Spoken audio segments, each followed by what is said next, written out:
I have a lot of fields on this farm, but I don't have good fences. The ducks are quacking. What do you ducks got something to say? So, but what I want to say is I don't have good fences, but I do have two goats that like to eat grass. So I made a electric fence for them. And I've heard, you know, people say you can't use electric fence for goats because they'll charge it or something. But I don't think that's a problem, really. It's certainly cheaper to set up than a real fence. Not necessarily a heck of a lot easier by the time you get done with it.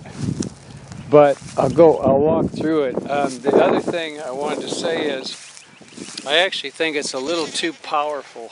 And I was afraid, I think the goats are afraid of it, but they are out here. But I was kind of thinking of a way to make it less powerful. Oh no, I can't feel it. There I feel it. Ouch. So with that, this is a way to test. You can hold that, put that blade of grass on there and you don't get a full hit, but I can feel it going boing, boing, boing, pulses, you know. Now, this one here is a ground. And this one's hot. And the bottom one is the ground. Now, the reason I did that, and see the ground, I scraped the paint off here, so the ground connects with the rod. Same up here. So each rod, you know, goes into the ground and provides a ground. The real reason I did that was, I don't, you know, if it's real dry, I don't feel like the ground is going to conduct very well. So, if they touch two wires, you know, a ground and a hot, then they're going to get a shock. So I wanted to be sure, you know, they would get a shock. But as it turns out, of course, it's wet time of year, so I'm getting a shock, and I'm wearing shoes, you know. It goes right through the shoes. So I think if I do it, when I do it again, I don't think I'll have that middle wire as a ground. But I will stick with the bottom wire because, you know, the other thing you can do is you can drive ground rods and not have anything on the fence, just ground rods in the ground. But number one, I've had problems with that. Number two, you know, ground rods are expensive. Number three, it's hard to drive them as deep as they recommend. Then they'll say use 3, so I've got, you know, every one of these rods is a ground rod. Everyone, you know, I mean, it's just about as easy as anything. So I would continue to do at least the bottom one, the ground, maybe not the middle one. Maybe the middle one I use these insulators. They don't cost a heck of a lot. These poles don't cost a heck of a lot. I use this, see how jumpy he is? I use the bigger poles for corners because there's going to be more force pulling on it. So every corner I've got a big pole. And then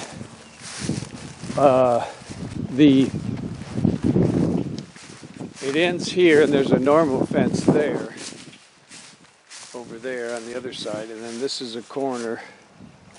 And then I used a different type of insulator there that screws into that wooden fence post. These wires bring the charge from the shocker to... Ooh, God, I got a shock off of that. I was going to say they're insulated, but I guess they're not. I guess that insulation doesn't work that well on this high voltage. It goes right through, I guess. So I don't know. I guess maybe I need a different kind of wire that's better insulated. Because see, if that's the ground and this is close to this cage, if those two touch, then the fence won't work anymore. Or again, if these wires touch, I guess, if that insulation doesn't really work, then the fence won't work. In other words, put it another way. If you have a non-insulated connection from here to here, like see you got those insulators, but if you get a wire or even grass or something that connects those two, the fence won't work. Now see the ground, another thing, if this was hot wire and you had it grounded, it could connect to the grass and then your fence wouldn't work. So that's one reason I think it's a good idea to put that lower wire as a ground wire. And then so what I was going to say is then my shocker's in here in the dry part. I was reading one review that said you know, they noticed the shocker says it's supposed to be in the dry, and they thought it meant the whole fence. You better get away from that fence. Go on. And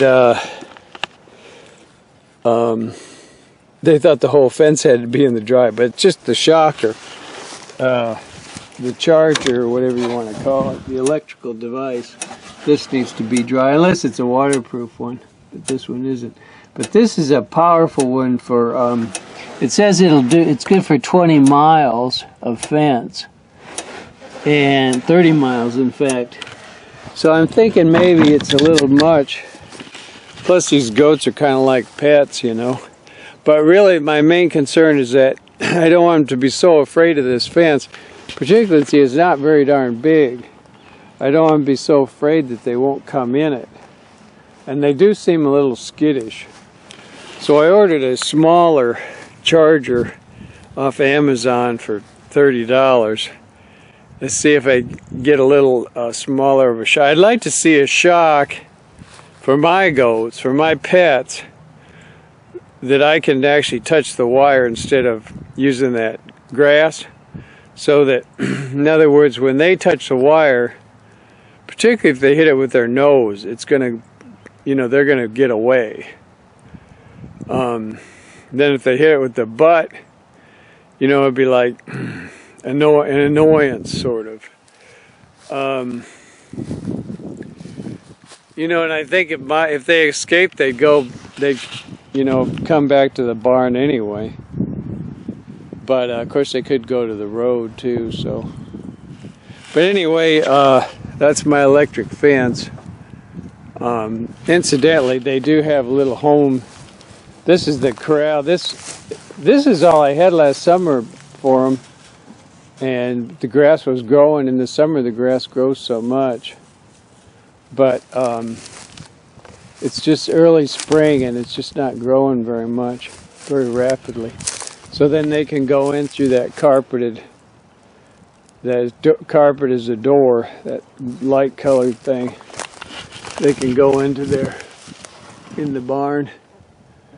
And every night I give them a little sweet treat, so they definitely they're looking for their sweet treat every night, that's for sure.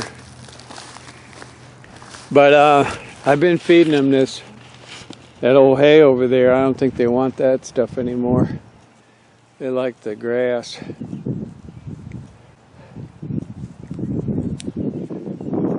And as I say, there's plenty. I got plenty of it, but I can't. The fences are all shot, all overgrown with trees and busted, and people have run through here and put crappy electric fence to try and keep, I think they had a horse in here most recently, and they use barbed wire, and it's loose. I hate loose barbed wire. See, I'll show you these insulators around here. But anyway, see those insulators. But that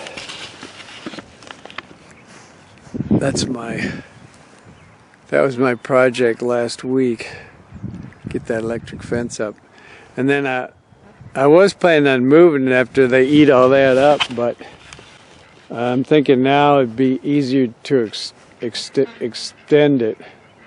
I have to cut those wires and then splice new wires in and just like extend it down the hill, probably.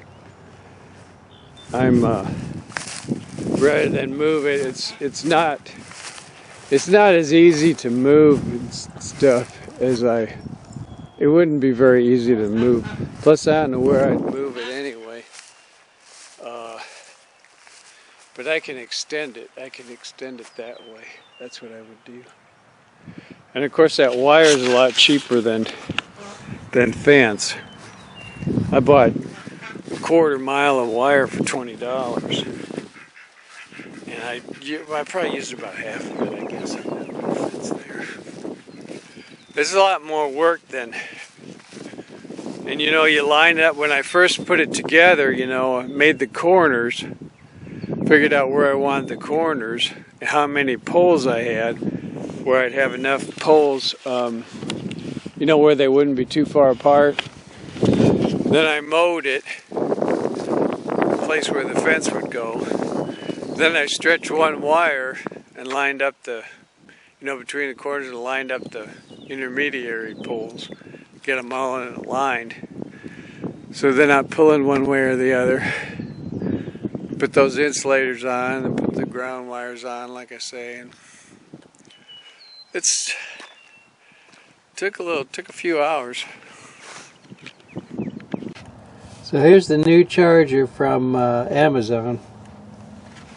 Costed $30 roughly. Now, before I put this grass on there and I got nailed. Let's see what happens. Nothing yet.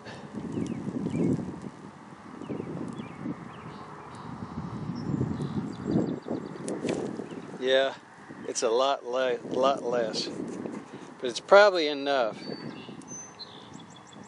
It's annoying. It's annoying. I think that's what I want. We'll see if it annoys the goats enough for them to stay away from it. I'm going to test this too. I got a shock before off of this insulated wire, but I don't feel it now. Oh, there, I did feel it. It must be if there's a break. There must be pinholes in the insulation. All right. So I think that'll work. I'll put it in the comments if it doesn't work. See, the goats are hanging out in their pen. I mean, they come out and eat. Of course, I think they're afraid of that fence. So we'll see now if. See, they were out there eating, but when they're done eating, they come back in here. And we'll see. The main thing, like I say, is if they get out would be the main thing. But I mean, they would have to, when they push against that wire, they're going to feel the shock, and then, which won't be like scary, like being shot, but it'll be annoying, I think. Then again, you'll have the time when it's dry.